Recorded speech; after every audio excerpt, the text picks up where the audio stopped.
Sun Business, les dirigeants et les entrepreneurs du territoire ont la parole. Clément Lessort. Voilà, bonjour à toutes et à tous, je suis ravi de vous retrouver pour commencer 2019. Évidemment, vous souhaitez les meilleurs vœux, les meilleures choses, et merci d'ailleurs pour votre fidélité. On va continuer de parler d'entrepreneuriat, d'économie et de notre territoire en recevant comme chaque semaine les décideurs et les dirigeants. Et ce mardi, j'ai le plaisir de recevoir Vincent Roux. Bonjour. Bonjour. Vous êtes le CEO de 50 Truck. On va revenir évidemment sur cette solution de co-camionnage de marchandises qui met en avant et qui met au service l'algorithme et l'intelligence artificielle au service de cette éco-mobilité. Je voudrais qu'on revienne ensemble sur la genèse et le contexte de création de cette solution qui émane du groupe IDEA, dont j'avais reçu d'ailleurs le président directeur général Bruno Hugues Delarose à votre place il y a quelques mois. Et 50 Truck, ça veut dire quoi? Prend naissance dans ce grand business plan autour de la digitalisation qui s'appelle ID 2020. C'est comme ça que vous vous êtes rencontrés avec Bruno? Oui, en fait, j'ai accompagné le groupe IDEA pendant 2 ans et demi sur la réflexion autour de la digitalisation de leur modèle, parce que c'est un modèle qui est quand même très industriel, très classique au départ.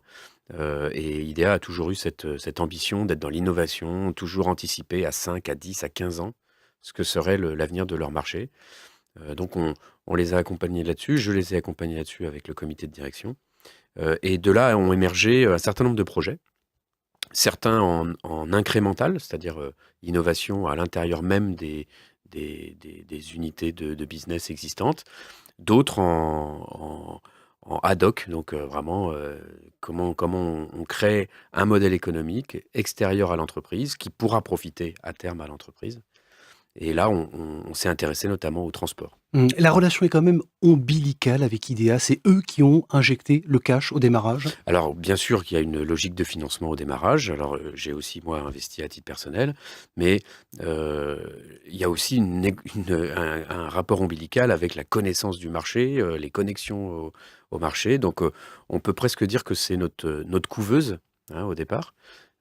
Et puis au fur et à mesure, on a pris notre autonomie, notre indépendance pour pouvoir voler au maximum de nos propres ailes et ne pas être étouffé non plus par les lourdeurs de ce que peut être un groupe comme celui-ci, et encore que celui-là ne fait pas partie des plus lourds. Alors 50 Truck, il faut expliquer évidemment à celles et ceux qui nous écoutent, Vincent Roux, il s'agit d'exploiter les espaces vides des poids lourds qui sont en mouvement. Quel est le constat aujourd'hui? De quoi vous partez pour créer et pour lancer 50 Truck? Aujourd'hui, le constat, il est assez simple. Il y a d'un côté des transporteurs qui sont quand même dans une certaine forme de souffrance, puisque le résultat net moyen d'un transporteur routier, c'est 0,5% par an, ce qui est absolument rien. Et en face de ça, on a un paradoxe absolument inouï, c'est qu'il y a 30 à 50% de vide qui circulent dans les camions en permanence. À l'heure où nous parlons en ce moment. Oui, à l'heure où nous parlons. Et c'est d'autant plus vrai aujourd'hui alors qu'on est en pénurie de chauffeurs et de camions. C'est ça qui est absolument incroyable. Et en fait, tout simplement, ce sont les trajets retour, pour la plupart, c'est-à-dire qu'il n'y a pas en permanence une moitié de camions qui est vide. C'est souvent les trajets retour qui sont effectués à vide. Pourquoi? Parce qu'il faut que ça revienne le plus vite possible à l'entrepôt pour servir les clients du transporteur. Alors, il faut parler aussi évidemment des enjeux environnementaux. C'est ceux qui vous motivent, j'imagine, au démarrage, au-delà de la rentabilité évidemment de l'activité de logistique et des transporteurs auxquels vous vous adressez, auxquels s'adresse cette solution. Je relisais en préparant cette émission un rapport de Fatih Birol, qui est directeur de l'Agence internationale de l'énergie, qui livre quand même un constat choc. Il y a 1 milliard de voitures dans le monde comparé à 60 millions de camions. Mais malgré cette disparité des chiffres, le transport de camions représente 35% des émissions de CO2 dans le secteur du transport. Est-ce que si les solutions ne viennent pas du côté politique ou du côté de la fiscalité, on se souvient quand même du succès, si je puis dire, de l'écotaxe et de la taxation sur le kérosène, on peut en parler en ce moment. Est-ce que les solutions sont technologiques et industrielles? Je pense qu'il faut que les solutions soient avant tout technologiques et industrielles. Avec la taxation, évidemment que le politique a une responsabilité, mais comme je l'ai dit juste avant, les transporteurs, ils font 0,6% de marge nette. Je veux dire, ils se baffrent pas sur une démarche polluante. Évidemment que les émissions de CO2 sont plus importantes pour les camions. Les camions, ils sont utilisés, et fort heureusement, à 85-86% de leur temps. Alors qu'une voiture, ce qui pourrait être encore plus scandaleux, c'est de se dire qu'il y a 1 milliard de voitures qui sont utilisées à 5% et qui sont en permanence dans les... Bon. Il y a forcément une démarche politique. Mais je pense que d'abord et avant tout, ce qu'il faut, c'est apporter des solutions technologiques. On a la chance d'avoir des évolutions qui se sont faites de ce côté-là, qui sont capables d'aller chercher, nous c'est notre mission, hein, d'aller chercher en fait des informations de toutes parts qu'un être humain ne pourrait pas faire dans un temps aussi réduit, créer des calculs et en fait proposer des solutions qui permettent aux transporteurs d'optimiser à tout prix ce vide. Donc améliorer la pertinence de rapprochement entre les besoins d'expédition des entreprises et la logistique potentielle. Comment est-ce que vous êtes capable, justement, ou en tout cas l'intelligence artificielle ou vos algorithmes, de mesurer concrètement ces capacités de transport disponibles aujourd'hui? Alors en fait, tout simplement parce que la plupart des transporteurs aujourd'hui sont équipés d'abord de matériel embarqué, ensuite de solutions de gestion hein, qui planifient la répartition des commandes dans les différents camions.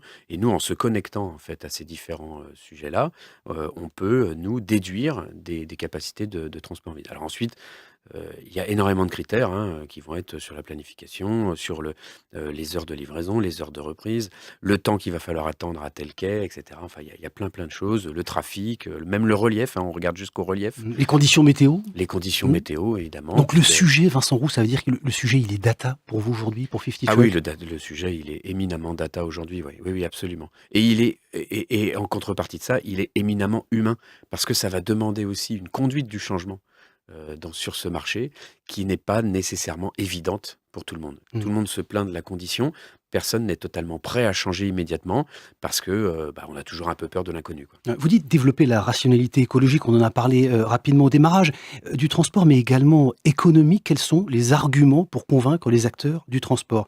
Est-ce qu'on a des gains de productivité que vous pouvez promettre aujourd'hui, une optimisation des coûts? Bah, la question est hyper pertinente parce qu'en fait, finalement, vous l'avez dit, notre fibre de départ, elle est écologique.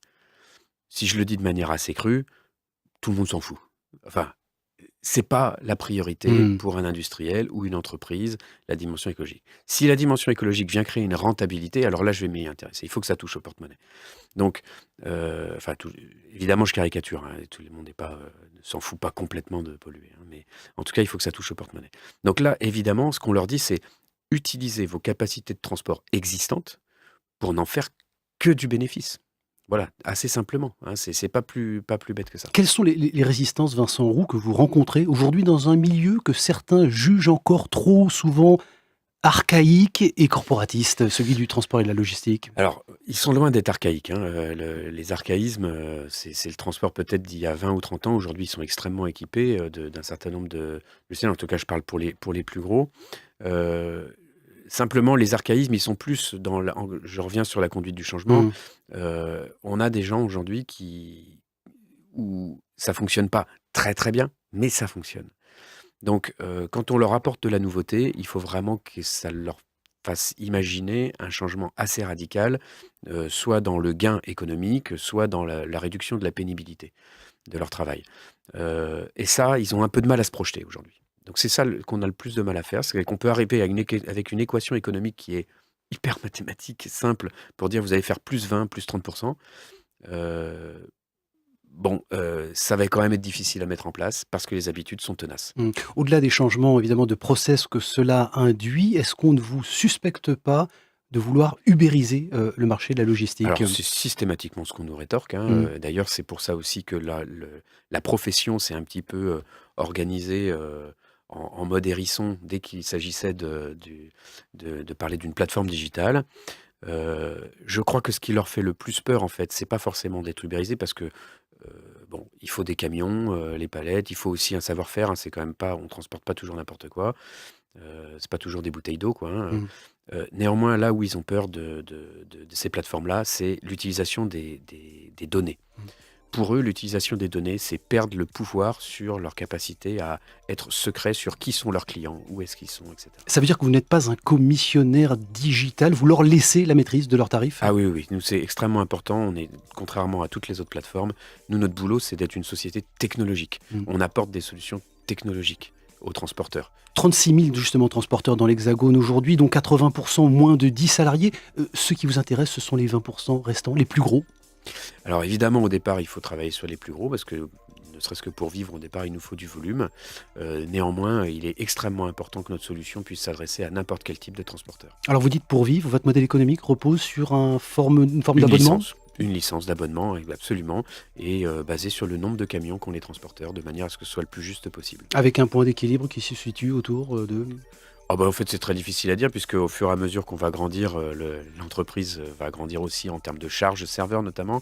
Ce qui est certain, c'est qu'on est sur un modèle SaaS, donc on a le nombre de clients et le nombre d'abonnements va se développer beaucoup plus vite que nos besoins et nos coûts. 50 Truck qui va continuer de grandir aussi avec ses collaborateurs. Vous recrutez toujours, vous cherchez éventuellement des développeurs ou des exploitants logistiques ? Alors aujourd'hui, on ne recrute pas. Pour l'instant, on est vraiment dans la consolidation de la solution. Et pour notre phase de stratégie, là, c'est surtout de discuter avec un certain nombre de partenaires sur le marché, des partenaires historiques, pour avoir des partenaires clés pour nous aider au développement. Parce que comme je le disais, le plus difficile, c'est de créer la confiance. Vincent Roux, CEO de 50 Truck, merci d'avoir été avec nous dans nos studios pour cette première émission Sun Business de 2019. J'en profite très rapidement pour vous dire évidemment que vous pouvez retrouver cette séquence sur les players et l'application de la radio et vous informer également que je recevrai Jean-Baptiste Avrier, les directeurs opérationnels de l'initiative Next, ou quand l'Université de Nantes, l'École centrale de Nantes, le CHU et l'INSERM conjuguent leurs talents, leurs forces pour faire de notre territoire un site reconnu à l'international sur 2 sujets sociétaux évidemment fondamentaux. On en a parlé aussi un peu aujourd'hui, l'industrie du futur et la santé du futur. Je vous donne rendez-vous mardi prochain à 12h30 pour un nouveau numéro de Sun Business. Merci pour votre fidélité, à très bientôt. Merci.